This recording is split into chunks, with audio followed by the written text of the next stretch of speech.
बिस्मिल्लाहिर्रहमानिर्रहीम। अल्लाहुम्मा सल्लि अला सय्यिदिना मुहम्मदिन व अला आलि सय्यिदिना मुहम्मदिन व बारिक वसल्लिम। अस्सलामु अलैकुम रहमतुल्लाहि व बरकातुहू। अगर आज हमारी कोई दुआ आसमान तक ना पहुँच रही हो, अगर सजदे तो हों मगर आंखें नम ना हों, अगर इबादत हो मगर दिल खाली हो, तो कसूर कहाँ है? क्या आप जानते हैं एक ऐसी दुआ जो हर नमाज में पढ़ी जाती है, जो अंबिया अलैहिस्सलाम की सुन्नत है, जो दुआ को रद्द नहीं होने देती, और वो है दरूद इब्राहिमी। क्या हम सिर्फ अल्फाज पढ़ते हैं या इसके राज को भी जानते हैं? आज का बयान ज़रा इसी राज पर है। दरूद इब्राहिमी, कबूलियत और कुर्ब इलाही का राज। दरूद क्या है और क्यों ज़रूरी है? दरूद का मतलब अल्लाह की रहमत तलब करना, नबी करीम सल्लल्लाहु अलैहि वसल्लम का मुकाम। दरूद के बगैर दुआ आसमान पर रुकी रहती है। क्यों हर नमाज में दरूद लाजिम है? हम अल्लाह से मांगते तो बहुत कुछ हैं, मगर उस हस्ती का वास्ता भूल जाते हैं जिसके ज़रिए हमें अल्लाह मिला। दरूद में नबी पाक सल्लल्लाहु अलैहि वसल्लम के साथ आले इब्राहीम का जिक्र है। ये दरूद उम्मत मुहम्मदिया सल्लल्लाहु अलैहि वसल्लम को अंबिया अलैहिस्सलाम की जंजीर से जोड़ देता है। ये दरूद सिर्फ अल्फाज नहीं, ये नबी पाक सल्लल्लाहु अलैहि वसल्लम से मोहब्बत का ऐलान है। कबूलियत दुआ का राज क्या है? दुआ से पहले और बाद में दरूद दुआ को खूबसूरत पैकेज बना देता है। फरिश्तों की आमीन अल्लाह के यहाँ पसंदीदा अमल है। जो दुआ दरूद के साए में हो वो खाली वापस नहीं आती। कुर्ब इलाही कैसे मिलता है? अल्लाह का कुर्ब क्या है? दरूद दिल को नरम करता है, गुनाहों से नफ़रत पैदा करता है, नबी पाक सल्लल्लाहु अलैहि वसल्लम से ताल्लुक़ मजबूत करता है। जो नबी पाक सल्लल्लाहु अलैहि वसल्लम के करीब हो जाता है वो अल्लाह से दूर नहीं रह सकता। हमारी कोताहियाँ कहाँ हैं? हम जल्दी जल्दी दरूद पढ़ते हैं, अल्फाज हैं मगर ध्यान नहीं, ज़ुबान चलती है दिल नहीं। सोचिए जब ज़ुबान चलती है और ध्यान नहीं होता तो वो दरूद का सवाब तो मिलता है लेकिन उसका असर और फैज़ नहीं मिलता। क्या हम वाकई नबी पाक सल्लल्लाहु अलैहि वसल्लम से मोहब्बत करते हैं? यह सिर्फ दावा है। क्या हम दरूद इसलिए पढ़ते हैं कि दिल चाहता है या इसलिए कि यह नमाज का हिस्सा है? अगर आज दरूद को नमाज से अलग कर दिया जाए तो क्या हम फिर भी दरूद पढ़ेंगे? ये सवाल आसान नहीं, लेकिन सच यही से सामने आता है। दरूद सिर्फ इबादत नहीं, ताल्लुक़ है।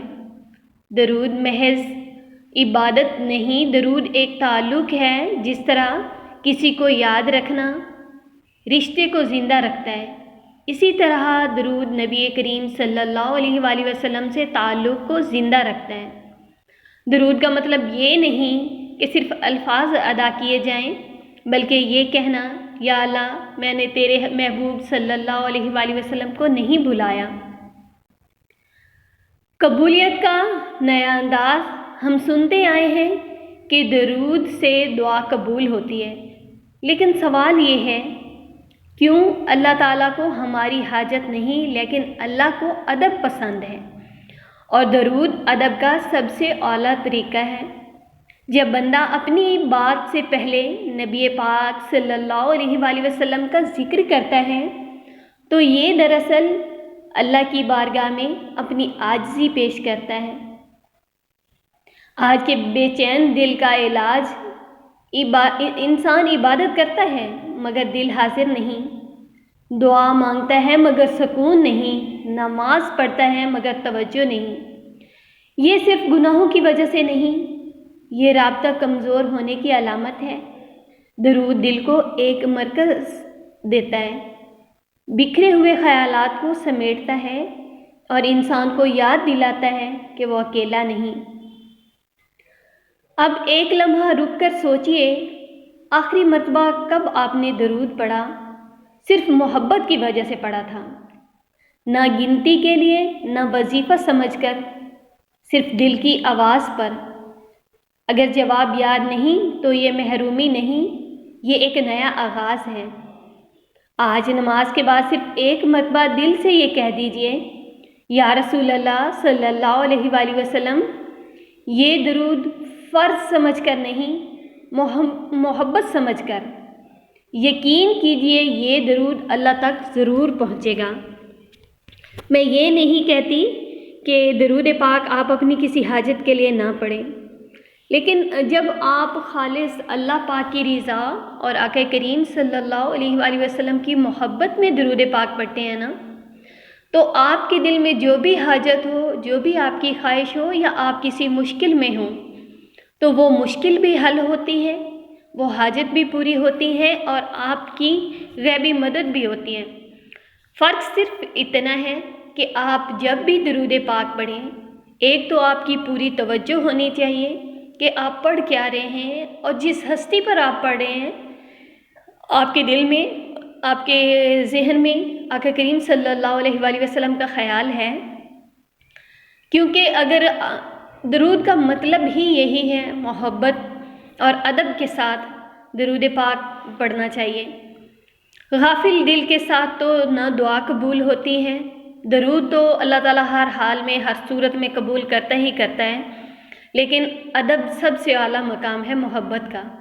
आप जब अदब के साथ और अपनी तवज्जो के साथ पढ़े होंगे तो अल्लाह ताला की नज़र रहमत भी आप पर आएगी, आके करीम सल्लल्लाहु अलैहि वसल्लम की नज़र करम भी आपको अता होगी, और आपकी ज़िंदगी में कोई मुश्किल नहीं रहेगी। मुश्किलें आती ज़रूर हैं, क्योंकि रब्बे करीम ने कुरान पाक में फ़रमाया है कि मैं आज़माऊँगा। तो आज़माइशें इंसान पर आती हैं, लेकिन जो दरूद पाक से जुड़ जाता है ना, तो उसकी आज़माइशें उस पर आसान कर दी जाती हैं। आज़माइश होती है, मुश्किल वक्त आता है, लेकिन महसूस नहीं होता। इसलिए आप मोहब्बत, अदब और तवज्जो के साथ दरूद पाक पढ़ते रहें। जब भी पढ़ें, वैसे चलते फिरते दरूद पाक पढ़ते रहें, लेकिन दिन का या रात का एक टाइम मुकर्रर कर लें, 10 मिनट, 15 मिनट, जितना भी आपके पास टाइम हो, वो सिर्फ़ आप आका करीम ऐसा महसूस करके पढ़ें कि आप आका जान सल्लल्लाहु अलैहि वसल्लम के कदमों में बैठे हैं और मोहब्बत अदब के साथ नज़रें झुका कर दरूद पाक पढ़ रहे हैं, और आका जान सल्लल्लाहु अलैहि वसल्लम आपका दरूद पाक सुन भी रहे हैं, मुस्कुरा भी रहे हैं। इससे आपको फैज़ भी मिलेगा, सुकून भी मिलेगा, मुश्किलें भी हल होंगी और हाजात भी पूरी होंगी। मेरी रब्बे ज़ुल जलाल वल इकराम की बारगाह में दुआ है कि अल्लाह पाक जितने भी मुसलमान परेशान हैं, सबकी परेशानियां दूर फरमाए, सबकी हाजात पूरी फरमाए, और हम सब को अदब, मोहब्बत और इश्क वाला दरूद पाक पढ़ने की तौफीक अता फरमाए। आमीन सुम्मा आमीन।